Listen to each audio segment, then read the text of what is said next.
رحیم شروع اللہ کے نام سے جو بڑا مہربان اور نہایت ہی رحم کرنے والا ہے۔ تمام حضرات دروشی پڑھ لیجئے بھائی۔ اللہم صلی اللہ علیہ وسلم۔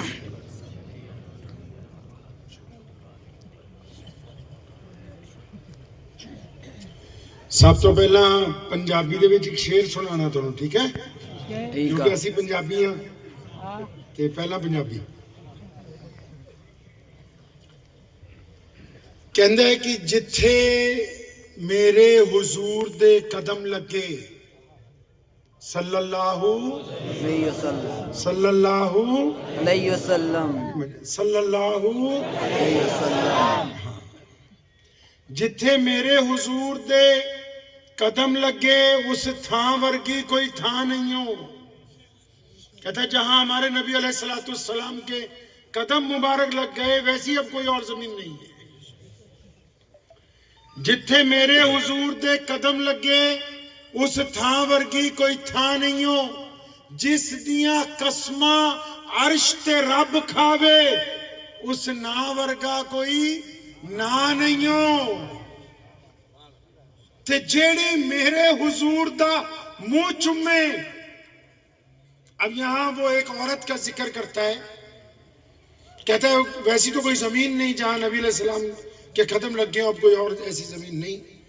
اور اللہ ان کی قسم کھاتے ہیں قرآن میں، کبھی طٰہٰ کہتے ہیں، کبھی یاسین کہتے ہیں، کبھی مدثر کہتے ہیں۔ اب یہاں ایک عورت کا ذکر کر رہا ہے، کہتا ہے ایک عورت ہے جو بار بار نبی علیہ السلام کا ماتھا بھی چومتی ہے، آنکھیں بھی چومتی ہے، ہونٹ بھی چومتی ہے، نبی علیہ السلام کے چہرے انور کو بار بار چومتی ہے۔ اب اس کا ذکر بھی ساتھ میں کر رہا ہے کہ جتھے میرے حضور دے قدم لگے اس تھاں ورگی کوئی تھاں نہیں ہو، جس دیاں قسماں عرش تے رب کھاوے اس نا ورگا کوئی نا نہیں ہو، تے جیڑی میرے حضور دا منہ چومے اس ماں ورگی کوئی ماں نہیں ہو۔ چلو چلیے جالیاں کول بھئیے او دی چھاں ورگی کوئی چھاں نہیں ہو۔ عمار بن یاسر رضی اللہ تعالیٰ عنہ کو نا ایک درخت کے ساتھ باندھا ہوا خانہ کعبہ کے باہر، اور ابو جہل مار رہا ہے ان کو۔ بھائی کیا ہوا؟ عمار کیوں مار رہے اس کو؟ عمار کیونکہ غلام ہے، غریب ہے، مجبور ہے۔ مار کیوں رہے ہو؟ کیونکہ عمار محمد رسول اللہ صلی اللہ علیہ وسلم کے دستے مبارک پر کلمہ پڑھ چکا ہے، اس نے مار رہے ہیں۔ اب ابو جہل عمار کو مارتا مارتا جب تھک گیا تو چنانچہ وہاں سے امیہ گزرا۔ امیہ ایک بڑا بدماش تھا مکے میں،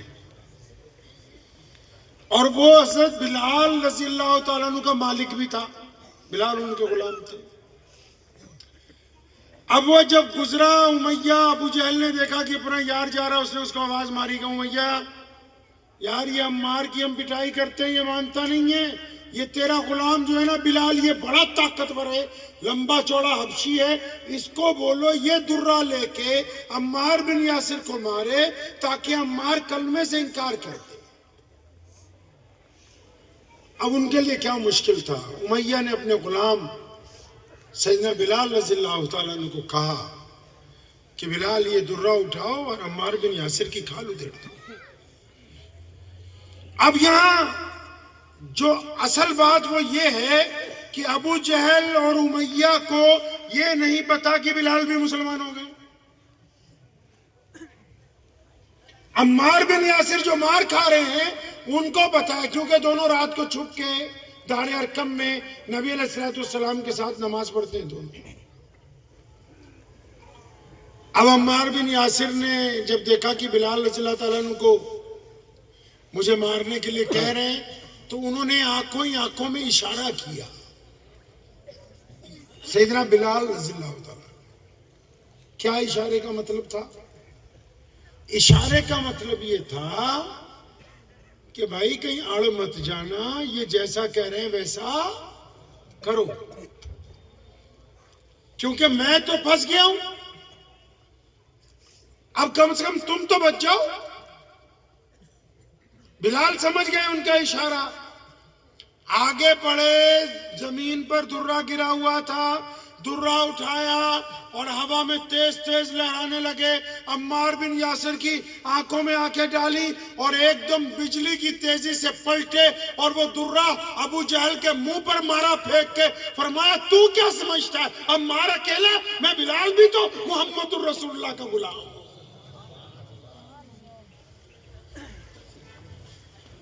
اب اتنا پتہ لگنا تھا کہ بلال کو بھی اسی ستون سے باندھ دیا گیا. لیکن بلال حبشی رضی اللہ تعالیٰ عنہ نے مکہ المکرمہ کی زندگی میں یہ پہلا کارنامہ انجام دے کے قیامت تک آنے والے لوگوں کو یہ بات واضح طور پر سمجھا دی کہ کائنات میں جتنے بھی لوگ کلمہ لا الہ الا اللہ محمد الرسول اللہ صلی اللہ علیہ وسلم پڑھیں گے، جو یہ کہہ دیں گے کہ آقا علیہ السلام ہمارے نبی ہیں، جو یہ کہہ دیں گے کہ ہم ان کے نوکر ہیں، جو یہ کہہ دیں گے کہ ہم ان کے غلام ہیں، جو یہ کہہ دیں گے کہ ہم رسول اللہ کے وفادار ہیں، تو پھر قیامت آ سکتی ہے. وہ دوگلا پن نہیں کریں گے، وہ ہر حالت میں محمد الرسول اللہ کے وفادار رہیں گے. اب بلال کو پکڑ لیا جی. اوہو ہمیں تو پتہ ہی نہیں تھا تو بھی مسلمان ہے. اب بلال کے گلے میں رسی ڈال دی. اب گلی میں اس کو کھینچ رہے ہیں. مکہ المکرمہ کے بچے اس کو پتھر مار رہے ہیں. اب یہ سلسلہ چل پڑا. شام کو بلال کو چھوڑتے ہیں، صبح کو پھر پکڑ لیتے ہیں. ان کی اماں روز رات کو ان کے زخموں پر ملہم لگاتی. اچانک ایک دن جب شام کو گھر پہنچے تو اماں نے سیدنا بلال رضی اللہ عنہ کو کہا کہ بیٹا بلال، میرے دل میں ایک بات آئی، کیوں نہ ہم مکہ چھوڑ کے چلے جائیں؟ کہ سب لوگ تیرے پیچھے پڑ گئے. اب بلال رضی اللہ عنہ کیونکہ حضرت محمد الرسول اللہ علیہ السلام کے غلام ہیں، انہوں نے اپنی اماں کو غور سے دیکھا نا تو بات کی گہرائی تک پہنچ گئے. ایسے دونوں ہاتھوں سے اپنی ماں کے کندھے پکڑے، کہنے لگے میری پیاری اماں، تو تو جانتی ہے کہ اگر ہجرت کرنی ہو تو پیسے چاہیے، سواری چاہیے، ٹھکانہ چاہیے، جانا کہاں ہے پتہ ہونا چاہیے. اماں جی ایک بات مجھے سچ سچ بتاؤ گی؟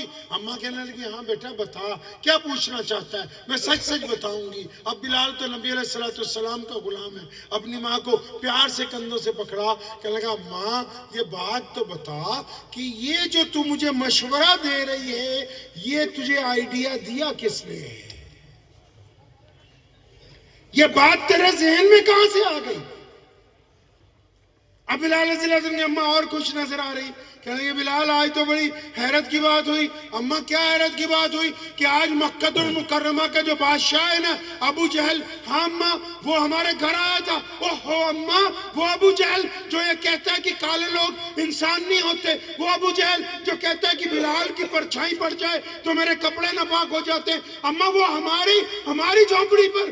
اماں کہتی نہیں نہیں، صرف ابو جہل نہیں آیا تھا، اس کے ساتھ میں عتبہ بھی تھا، اس کے ساتھ میں ولید بھی تھا، ابو لہب بھی تھا، عبداللہ بن جدان بھی تھا، تیرا مالک. اماں یہ اتنے بڑے بڑے لوگ سارے ہمارے گھر کی چوکھٹ پہ. اماں دھمکی دے کے گئے؟ نہیں بیٹا کوئی دھمکی نہیں دی. تو اماں کیا بات ہوئی؟ تو کہنے لگی اماں کہ بلال یہ سب لوگ اکٹھے ہو کے آئے تھے اور مکہ المکرمہ کے اس بڑے بادشاہ نے آ کے مجھ کو یہ کہا کہ تیرا بیٹا صبح کو گھر سے نکلتا ہے، گلی کوچوں میں محمد الرسول اللہ زندہ باد کے نعرے لگاتا ہے، صلی اللہ علیہ وسلم، صلی اللہ علیہ وسلم، صلی اللہ علیہ وسلم. گلی کوچوں میں محمد الرسول اللہ کے زندہ باد کے نعرے لگاتا ہے، احدنا احدن کی صدائیں بلند کرتا ہے. اے بلال کی ماں، ہم نے اس کو مارا ہے، ہم نے اس کو انگاروں پر لٹایا ہے، ہم نے اس کی چھاتی پر سارا دن پتھر رکھے ہیں، ہم اس کے گلے میں رسی ڈال کے بچوں سے کھچواتے رہے، یہ ہٹتا نہیں ہے، ہم تنگ آ گئے ہیں، بڑی سخت جان ہے، تو اس کو لے کے کہیں چلا جا. بلال بلال رضی اللہ عنہ نے جب یہ بات اپنی ماں کی زبان سے سنی نا، اب کندھے تو پکڑے ہوئے تھے، جھوم پڑے، کہنے لگے اماں جی اللہ اکبر، ان سب کا میری ماں کی چوکھٹ پہ آنے کا مطلب یہ ہے کہ انہوں نے نبی علیہ السلام کے دین کی طاقت کو تسلیم کر لیا ہے۔ مصعب بن عمیر ایک نوجوان ہے، بڑے گھرانے کا بیٹا ہے، عرب پتی آدمی کا پتر ہے، اتنا شوقین ہے کہ 200 درہم کا ایک سوٹ پہنتا ہے اور خوشبو ایسی لگاتا ہے کہ اس طرف سے گزر جائے لوگوں کو 1 گھنٹے تک پتا رہتا ہے کہ مصعب گیا تھا یہاں سے۔ اس خوبرو نوجوان کی ایک دن نبی علیہ السلام سے سامنا ہوا اور ایسا نورانی چہرہ دیکھا کہ پیارے پیغمبر علیہ السلام کے دستے حق کے اوپر کلمہ لا الہ الا اللہ محمد رسول اللہ پڑھ دیا۔ اب مصعب کے والد کا تو انتقال ہو گیا ہے، سارا بیوپار جو ہے اس کا چچا چلاتا ہے۔ اب یہ گھر پہنچے، چچا کو کسی نے انگلی لگا دی کہ بھائی تمہارا بھتیجا تو محمد رسول اللہ صلی اللہ علیہ وسلم کے پیچھے لگ گیا، نعوذ باللہ۔ اچھا، اب چچا نے اس کو اپنے آفس میں بلایا، بڑے لوگ ہیں، کہ مصعب پتہ لگا تم نے ہمارے آبا و اجداد کا دین چھوڑ دیا، تم محمد رسول اللہ صلی اللہ علیہ وسلم کے ساتھ لگ گئے۔ مصعب نے کہا ہاں چچا، سچ سنا ہے آپ نے، کچھ جھوٹ نہیں سنا اس میں۔ اب کیونکہ چچا پاور میں ہے، اب پاور والے لوگوں میں 2 باتیں ہوتی ہیں۔ ایک تو پاور والے لوگ ایسے ہوتے ہیں جو کہ خدا کا خوف دل میں رکھتے ہیں، چاہے وہ کوئی بھی دھرم کے ہو۔ ایک پاور والے لوگ ایسے ہوتے ہیں جو صرف اپنی طاقت پر یقین رکھتے ہیں۔ اب مصعب کے چچا کو صرف اپنے پیسے پر گھمنڈ ہے، اپنی طاقت پر گھمنڈ ہے۔ وہ مصعب کو دھمکی دینے لگا، مصعب تجھے پتا ہے میں اور تیرا باپ اکٹھے کاروبار کرتے ہیں، ساری جائیداد ہماری ہے، اب بھی کاروبار میں ہی دیکھتا ہوں، تو تو نئے نئے کپڑے پہنتا ہے، خوشبوئیں لگاتا ہے، دعوتیں اڑاتا ہے، تو نے تو آج تک کیا کچھ نہیں۔ اگر محمد الرسول اللہ صلی اللہ علیہ وسلم کی طرف جائے گا تو جائیداد میں سے کچھ بھی تجھے نہیں ملے گا۔ اب چچا یہ سمجھ رہا ہے کہ جیسے ہی جائیداد چھٹے گی مصعب گھٹنوں کے بل پہ آ جائے گا، مصعب معافی مانگے گا۔ اب مصعب بن عمیر رضی اللہ عنہ نے کیا کہا، چچا میں جن کے دستے حق پر ایمان لے کے آیا ہوں نا، جائیداد تو چھوٹی چیز ہے، میں تو ان کے نام پر اپنی جان بھی قربان کر سکتا ہوں، تو رکھ لے، تو ہی رکھ لے، ساری تو رکھ لے۔ اب اس کو غصہ چڑھ گیا اور اب اس نے کہا اپنے آفس میں ہی دفتر میں مصعب کو کھڑا کیا ہوا ہے اپنی حویلی میں، کہہ رہا مصعب اچھا ہے، اس سے ایسا کر، اب تو مان تو رہا نہیں، جائیداد میں سے تو بے دخل ہے، اس وقت تیرے پاس جو کچھ ہے، جو درہم و دینار تیرے پاس اس وقت ہے، اور یہ باہر جو تیری سواری کھڑی ہے، بہترین اونٹ کھڑا ہے، یہ بھی یہیں چھوڑ کے جانا ہوگا، میں یہ نہیں دوں گا تجھے، اپنی جیبیں خالی کر۔ اب مصعب بن عمیر رضی اللہ تعالیٰ جو عاشق ہوتے ہیں نا، عاشق جو ہوتے ہیں نا جی، عاشقوں کا ڈھنگ ہی کچھ اور ہوتا ہے۔ عاشق کبھی یہ نہیں چاہتے کہ ان کے عشق کا اظہار ہو۔ دلی کی جامع مسجد کی سیڑھیاں ایک جرنل انگریز چڑھ رہا تھا، 1932 کے آس پاس کی بات ہے، وہ چڑھا تو وہاں مسلمان گداگر بیٹھے تھے کہ اللہ کے نام پر کچھ دے جاؤ، وہ رکا، اس نے اپنا بٹوا نکالا، کچھ پیسے ایک مسلمان گداگر کو دیے اور وہ چلا گیا اندر، تو جب وہ اندر جا رہا تھا تو اس کی جیب میں سے وہ بٹوا وہیں پر گر گیا۔ اب یہ مسلمان گداگر اٹھا، اس نے وہ بٹوا اٹھا کے اپنے پاس سنبھال لیا، اس کا ارادہ یہ ہے کہ جب وہ واپس آئے گا تو میں اس کو یہ لوٹا دوں گا۔ وہ واپس آیا ہی نہیں، اردو بازار کی طرف سے سیڑھیاں چڑھا، جامع مسجد کا دورہ کیا اور دوسری طرف کے دروازے سے باہر چلا گیا۔ 10 سال گزر گئے، 40 کی دہائی میں پھر اس کی ڈیوٹی دلی میں لگ گئی اس انگریز جرنل کی۔ اب کی بار وہ اپنے بیوی بچوں کو لے کے آیا ہے کہ چلو دلی میں تو رہ رہے ہیں، تمہیں شاہجہانی مسجد دکھاتے ہیں. یہ جامع مسجد کا نام جامع مسجد نہیں ہے، شاہجہانی مسجد ہے. کہ چلو تمہیں شاہجہانی مسجد دکھاتے ہیں. اب وہ اپنے بچوں کو لے کے جب سیڑھیاں چڑھ رہا ہے، اب مسلمان گداگر نے دیکھ لیا کہ وہی صاحب ہیں جو 10 سال پہلے آئے تھے. اب اس نے ان کو آواز دے کے روکا کہ صاحب رک جائیے، آپ کی ایک امانت میرے پاس ہے. تو اس انگریز نے پوچھا بھئی میں تجھے کیا امانت دے کے گیا ہوں، میری تو کوئی ایسی امانت نہیں ہے. کہنے لگا نہیں رکو. اس نے اپنی گدڑی میں سے اندر سنبھال کے بہت سے کپڑوں میں لپیٹ کے ایک چمڑے کا بہترین بٹوا رکھا ہوا تھا، وہ نکالا اور اس انگریز کو دیا کہ یہ آپ لے لیجئے، آپ کا گر گیا تھا. اس نے دیکھا، پہچان گیا کہ واقعی میرا بٹوا ہے. تو اس نے اس کو کہا، اس غریب کو، اس مانگنے والے کو، کہنے لگا تیرا دماغ ٹھیک ہے، تو پاگل ہے؟ تو اس نے پوچھا کیوں، آپ مجھے پاگل کیوں کہتے ہیں؟ کہنے لگا اس بٹوے میں اتنے پاؤنڈ ہیں کہ تو چاہتا تو ایک اچھا گھر خرید لیتا. اس بٹوے میں انگریز سلطنت کی اتنی دولت پڑی ہوئی ہے کہ تو چاہتا تو اچھا گھر خریدتا یا دکان بناتا، کام کرتا. تو نے اتنے سال سے کھول کے بھی نہیں دیکھا اس میں ہے کیا؟ تو اس گداگر نے یہ کہا تھا اس انگریز کو. کہنے لگا صاحب آپ چلے جاؤ، آپ نہیں سمجھیں گے، یہ عشق کی باتیں ہیں. اب جو اتنا کہہ کے وہ گداگر پلٹ آیا تو انگریز کے پاؤں رک گئے. وہ اس گداگر کے پاس ہی بیٹھ گیا. کہنے لگا اس بٹوے میں کیا عشق ہے؟ اب جب تک تم مجھے بات نہیں سمجھاتے میں آگے کیسے جاؤں؟ اب اس نے اسے کہنا شروع کیا. کہنے لگا بات سنو، میں ایک مسلمان ہوں، میں گداگر ہوں، سارا دن مسجد کی سیڑھیوں پر بیٹھتا ہوں، اپنے رب کے نام پر لوگوں کو آوازیں دیتا ہوں. تم آئے تھے، بٹوا گر گیا تھا، میں نے بٹوا اٹھا لیا، تمہارے انتظار میں تھا، میں نے سنبھال کے رکھا. تم نہیں آئے، میں نے اس کو اتنے سال اس لیے سنبھال کے رکھا کہ تم اپنے آپ کو عیسائی کہتے ہو، تم عیسیٰ علیہ السلام کی امت میں سے ہو. اب میرے دل میں پہلے دن سے ایک بات ہے کہ ایک گداگر سن لے کان کھول کے کہ کل قیامت کو اس کے نبی نے اگر تیرے نبی کو تانا مار دیا کہ تیرے گداگر نے میرے ایک امتی کا بٹوا چھپا لیا تھا، تو میرے نبی کو کہیں خفگی نہ اٹھانی پڑے. اپنے نبی کی عزت کے لیے اس بٹوے کو سنبھال کے رکھا ہوا ہے. عشق تو آج بھی ادا ہوتا ہے. یہ عمار بن یاسر اور بلال رضی اللہ تعالیٰ عنہ، مصعب بن عمیر جو عشق دکھا رہے ہیں وہ عشق تو آج بھی ادا ہوتا ہے.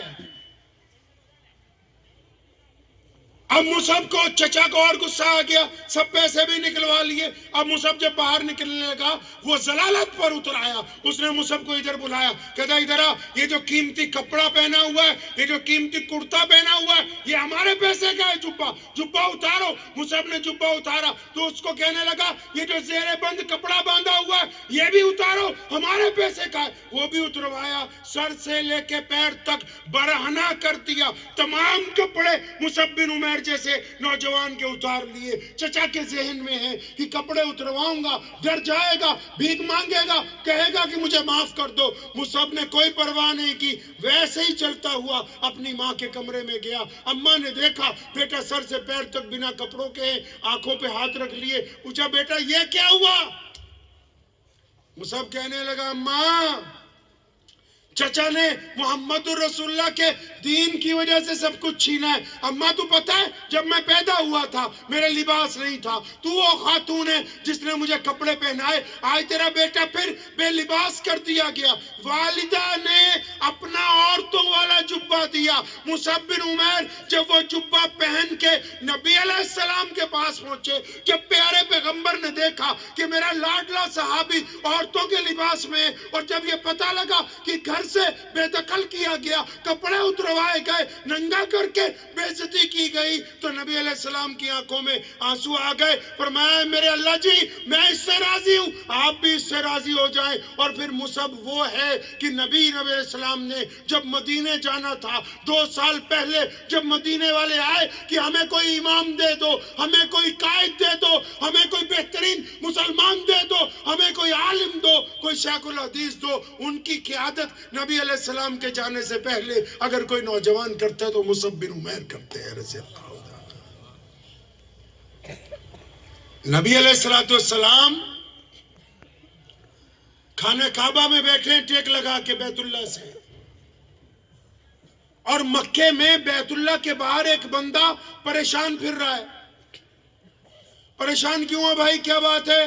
وہ کہتا ہے جی میں مکے کے قریب قبیلہ بنو سمیل کا رہنے والا ہوں، وہاں سے اونٹ لے کے آیا تھا، یہاں منڈی میں بیچیں، اب جس نے اونٹ خریدے وہ پیمنٹ نہیں کر رہا۔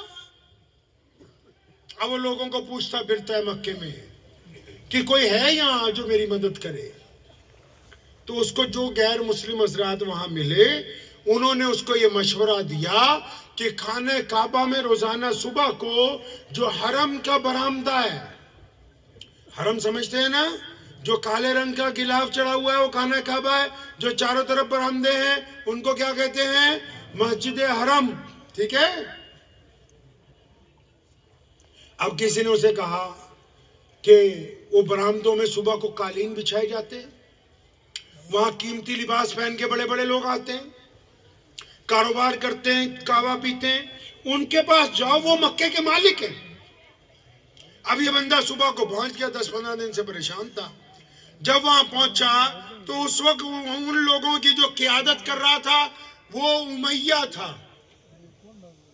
اب امیہ کے پاس جب یہ پہنچا، اس نے کہا جناب میں مکے کے قریب کے گاؤں کا ہوں، میں نے مکے کی منڈی میں آ کے اونٹ بیچے، ایک بندے نے خریدے، اب وہ میرے پیسے نہیں دے رہا، آپ کچھ میری مدد کریں گے؟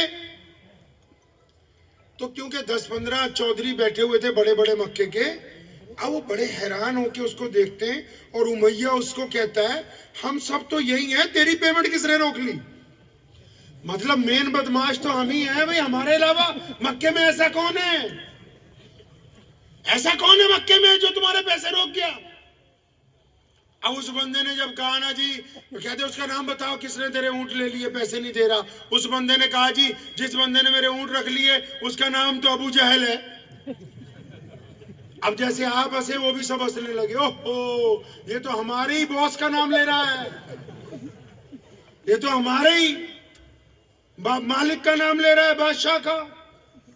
تو امیہ جو تھا یہ نعوذ باللہ نبی علیہ السلام کا بدترین دشمن تھا، تو اس کے دماغ میں ایک سازش آئی، اس نے اس بندے کا ہاتھ پکڑا اور اس نے نبی علیہ السلام خانہ کعبہ سے ٹیک لگا کے بیٹھا کرتے تھے۔ کہاں؟ خانہ کعبہ سے کہاں بیٹھتے تھے؟ ٹیک لگا کے، جب نماز سے فری ہوتے تھے ٹیک لگا کے نبی علیہ السلام بیٹھتے تھے۔ آپ کو یہ باتیں پتہ ہے؟ پہلے سنی یہ بات نہیں؟ ارے ہاتھ اٹھا کے بتاؤ سنی کہ نہیں؟ نہیں سنی۔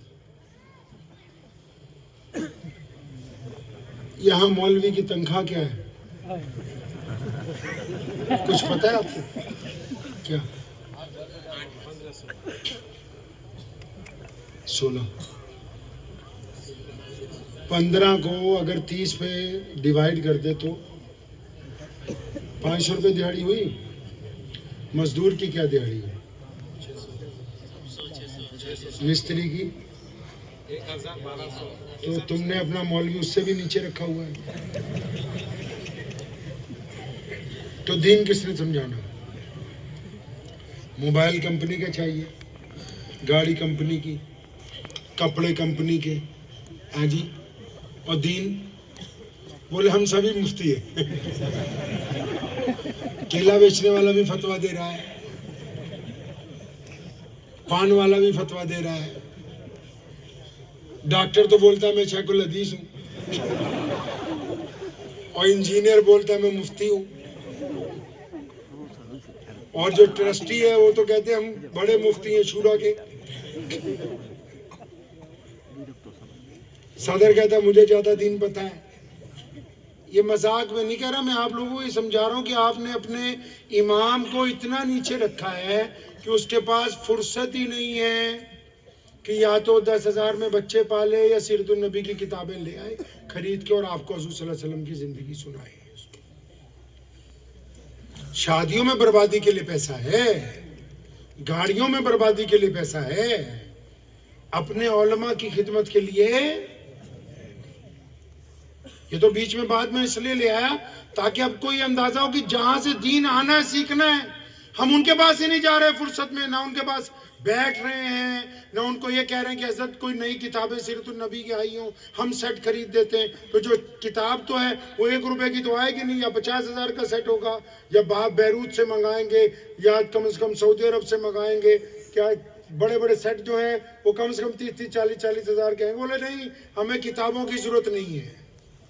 ایڈیڈاس کی جوتی پہننی ہے جو 20-22 ہزار کی آتی ہے, تو جوتیوں کی ضرورت ہے, کتابوں کی.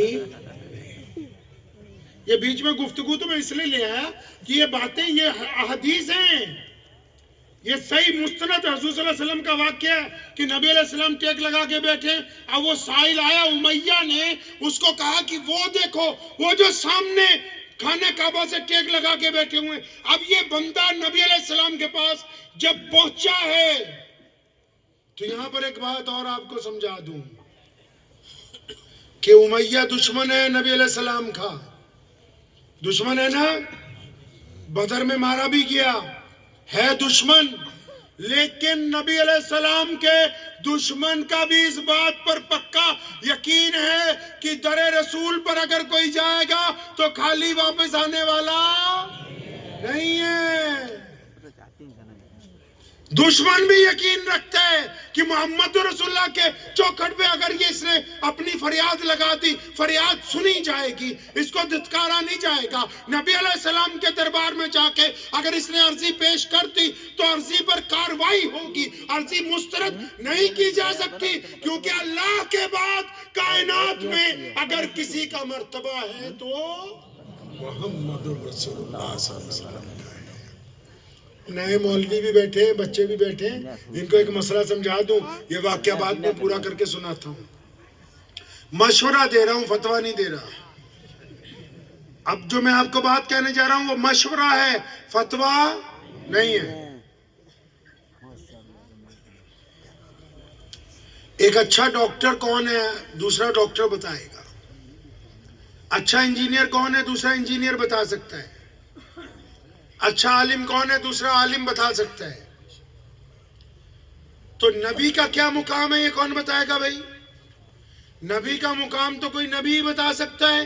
اور جب ہمارے پیارے نبی حضرت محمد رسول اللہ, زور سے صلی اللہ صلی اللہ صلی اللہ, جب وہ تشریف لائے تو تمام انبیاء, تمام رسول, تمام نبی جا چکے تھے. تو میرے اللہ نے یہ اعلان کر دیا کہ میرے پیارے محبوب آ گئے ہیں, اب ان کا جو مرتبہ ہے وہ اللہ نے کہا میں خود بتاؤں گا. تبھی تو کبھی طٰہٰ کہا, کبھی یاسین کہا, کبھی مدثر کہا, کبھی صاحب خلق عظیم کہا, اور کبھی خاتم النبیین کہا. اللہ نے کہا میں بتاؤں گا کہ یہ عالم کے لیے رحمت بن کے آئے ہیں, کسی بندے کے بس کی بات نہیں. ہمارا جو اتہاس ہے 1000 سال کا, امام ابو حنیفہ سے لے کے شاہ ولی اللہ محدث دہلوی علیہ رحمت تک کوئی ایسا مولوی پیدا ہی نہیں ہوا جس نے کبھی نبی علیہ السلام کی ذات مبارک کو لے کے کبھی کوئی بحث کی ہو. یہ اللہ معاف فرمائے آج کل ایسے نکھٹو پیدا ہو گئے, کچھ یہ بتاتے ہیں کہ ان کی حد کیا ہے, کچھ یہ بتاتے ہیں کہ ان کی حد کہاں تک ہے. ارے نبی کی حدود کائنات کا کوئی بندہ طے نہیں کر سکتا ہے. مشورہ یہ ہے کوئی بھی ہو, میں ہوں آپ ہیں, اپنی اپنی لائن میں اوقات سے باہر نہیں جانا ہے. نبی علیہ السلام کی ذات مبارک تمام تنازعات سے پاک ہے. نبی علیہ السلام کی ذات مبارک تمام بحث و مباحثے سے پاک ہے. ان کی ذات مبارک کو لے کے چوں چرا کرنا گناہ کبیرہ ہے, چاہے وہ ادھر والے کریں یا ادھر والے کریں. نبی کی شان میں لے کے بحث ہی کرنا گناہ ہے. اللہ نے یہ بات کہہ دی ہے دو ٹوک پوری دنیا کے لوگوں کو کہ میں خدا ہو کر, کائنات کا مالک ہو کر, روئے زمین کا پالنہار ہو کے